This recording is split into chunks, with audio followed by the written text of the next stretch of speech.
Cool.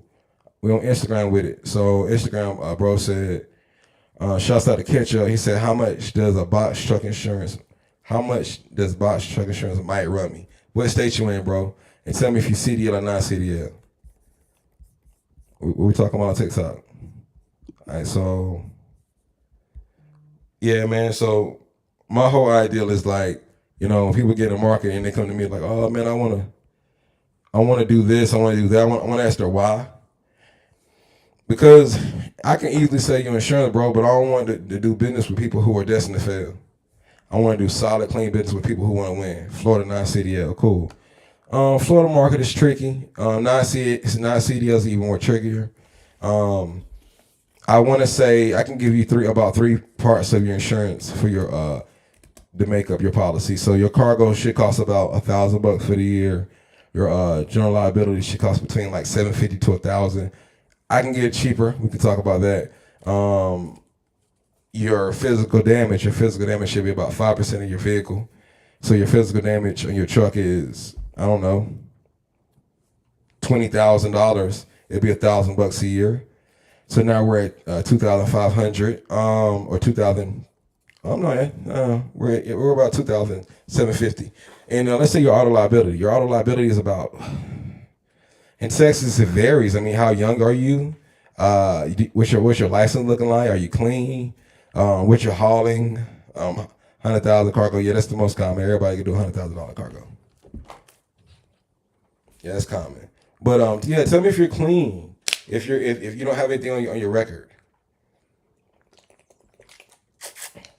because that matters. That matters. Okay, we got another question. Why is Progressive the only major company that would take a fleet? Why do so many insurance only give a good rate on fleets? I mean, theory, if you're a larger ratio and you're clean, they want to get the value out of it. They don't want to charge you $20,000 a unit for auto liability on 20 units. They understand the value of you being clean and you having 20 vehicles. So they normally rate you differently. A fleet policy is different, contingent. There's no fatalities or people make slip ups and people that got violations and stuff. Most commercial insurance don't want a new authority with a fleet. Absolutely not. That scares them. She said most insurance companies do not want a new authority with a fleet. Oh no. I got a very important insured to me right now, and I'm walking through those fires with her. And there are some companies that will contingent the owner experience, the driver's experiences. You got to have a really good agent to take you to these markets and explain your story. But yeah, it's depending on what state you're in, it does hurt. But I have markets that will. I do. I got markets that will, depending on how many trucks you got. For sure. I have experience. I was hauling cars before, paying $30,000 a year. Okay, I know some things about hauling cars. Yeah, I know some things about hauling cars.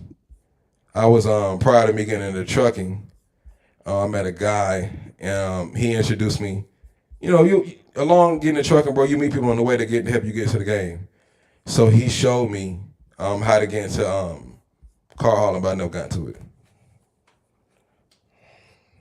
She said, then if you add more to the fleet, you already made a policy and they'll drop you. Yeah, okay. So one of the first things I learned when I got into trucking, let me make sure I'm still online because this thing just tripped out. Okay. Make sure. All right, okay, I'm back. It did some weird stuff. So one of the first things I learned in trucking, I went to this program called NASTIC, right? And in NASTIC, that's in it's like Tennessee somewhere, and they show you like how to do drug test yourself. They show you how to for your drivers and stuff, so you can call a driver and do the drug test yourself, and be more efficient with your business. So while I was there in the seminar, this big fat white guy, I'm cool with white people, he was this big fat white guy. He got on stage and he was like, man, he talking a whole bunch of shit. He was like, don't grow too fast. And then, bro, when he said that, that's the echo from me here to now. because I grew too fast. I went from like 1 to 6 trucks in like 18 months. You know, it was crazy because I got to a sweet point where I could just add trucks very quickly. And I was at my point before I got into insurance, I was paying $25,000 a month for insurance. It kind of led me to insurance. Then if you add more to the fleet, you're already in the policy, they'll drop you. Yeah, for sure. For sure. It will drop you. But what they don't like is too rapid of a risk is associated with a rapid loss. They know if you grow quick, you're normally gonna have an accident. That's a common association. So they don't want you to get in the market and you got mixed trucks. They don't want you to have 2 semis and a pickup and a box truck and a van. They're like, oh no, they don't like that. So they much prefer you have all semis, 1, 2, 3. You can't get 5 to 8. In your first, you for sure can. I got markets that will, but you gotta know somebody that can take you to these markets, because the hardest part about trucking insurance, y'all be having problems finding people who are just gonna take you to the right markets. Y'all be finding people who really ain't they semi-plugged in. You feel me? Like it's different because all I sell is trucking insurance. I got life insurance too. I got a life insurance company, but that's different. But some of these trucking insurance companies, they sell business, they sell workers' comp, they sell roofers. I ain't trying to sell none of that. I ain't selling none of that. I'm selling trucking. I'm selling trucking. And because I do that, I have strength relationships with my markets. And Florida, I like Florida. Florida's a good market. I got to go back to Florida and take my staff and I get fingerprinted. That's the only part about Florida. Because they make you get fingerprints still. But I got a good, strong market in Florida as well.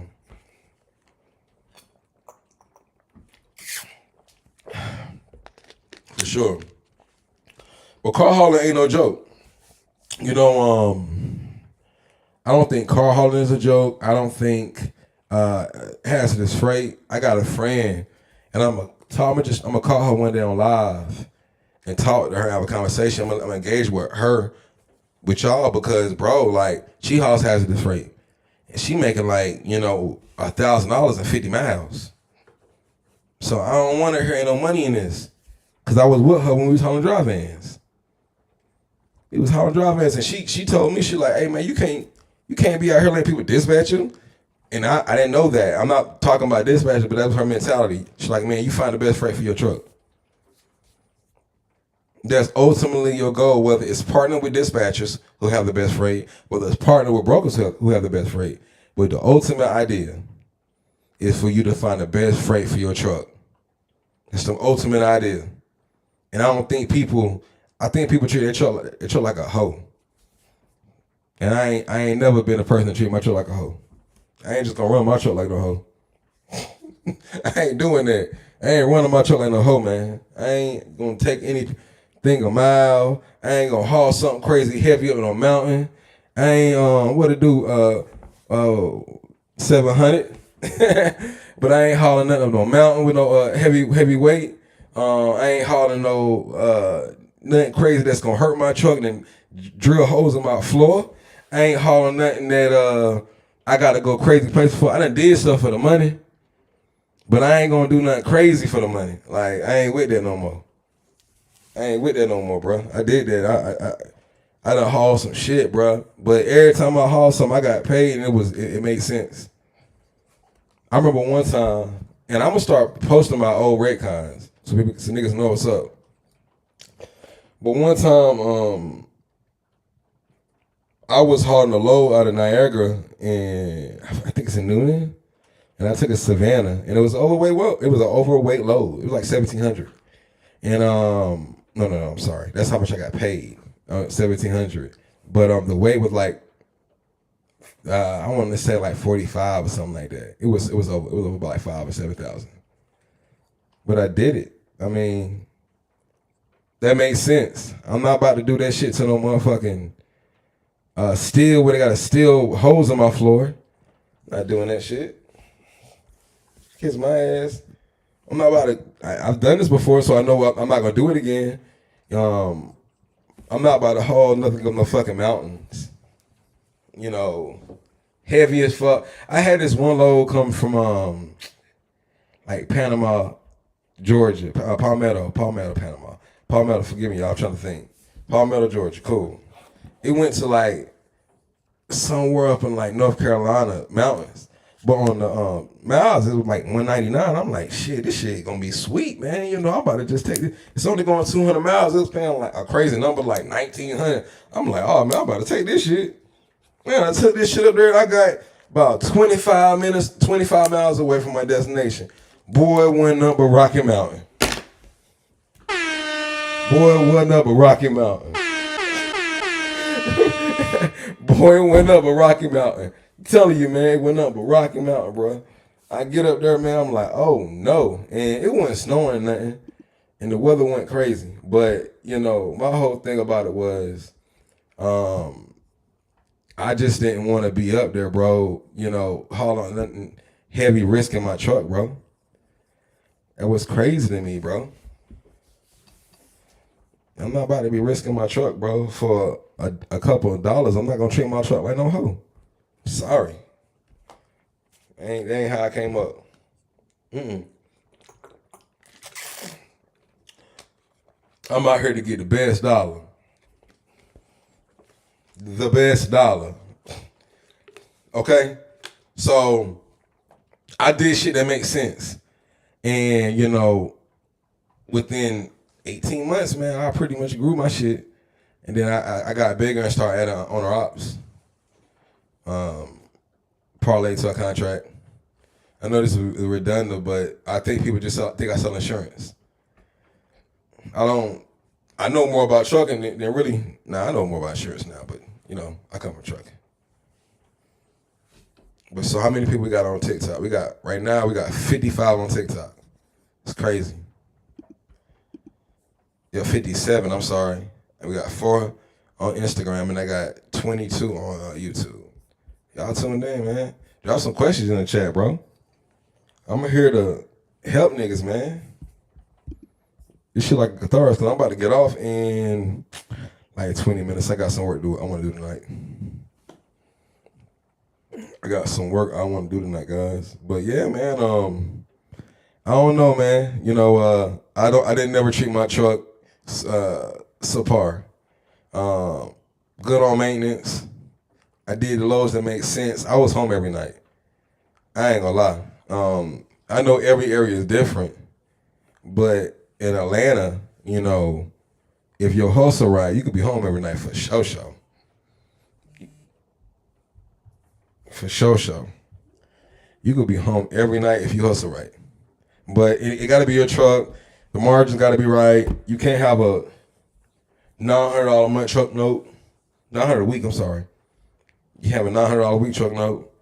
Those hurt. You know, if you're going to spend $900 a week, you might as well spend that in the house. Spending the truck, man, shit. Your truck note can be like another band or $1,200, something like that, $1,500. But it being anything more, you know, than about $1,500, I feel like it's a problem.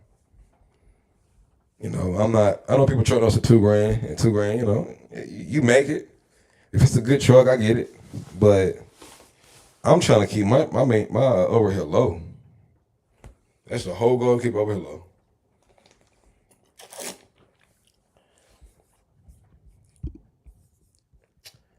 Let's see where we at, man. Because right now, and I wonder, and I'm going to have coming up soon on my YouTube and stuff, where once I go live, I'm going to incorporate a few things with you guys. I'm going to also incorporate some of my interviews. I got a couple of people I want to bring on board and talk to and ask them their, their journey, because when I hear people talk, it's almost like there's no hope. Like people going through some shit, you know, I get it. I'm not blind to it, but I don't want to hear there's no money in something when people I know are winning. So, okay, guys, this is cool, man. If nobody got any more questions, I'm about to slide off. Man. Trailer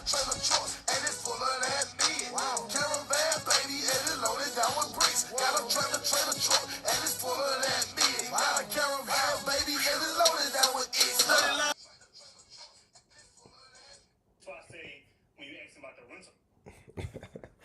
I got a few screens up, guys. So you guys be blessed. I'm out of here. I'm about to stop streaming. Shouts out to YouTube. Shouts out to TikTok. TikTok, y'all did your thing. I appreciate all the followers I got. And man, I'm gonna holler at you guys, man. Be blessed, man. If you need a trucking insurance quote, go to extramilecoverage.com. That's XTRAMILECOVERAGE.com. Extramilecoverage.com. We got the best trucking insurance. I'm gonna holler.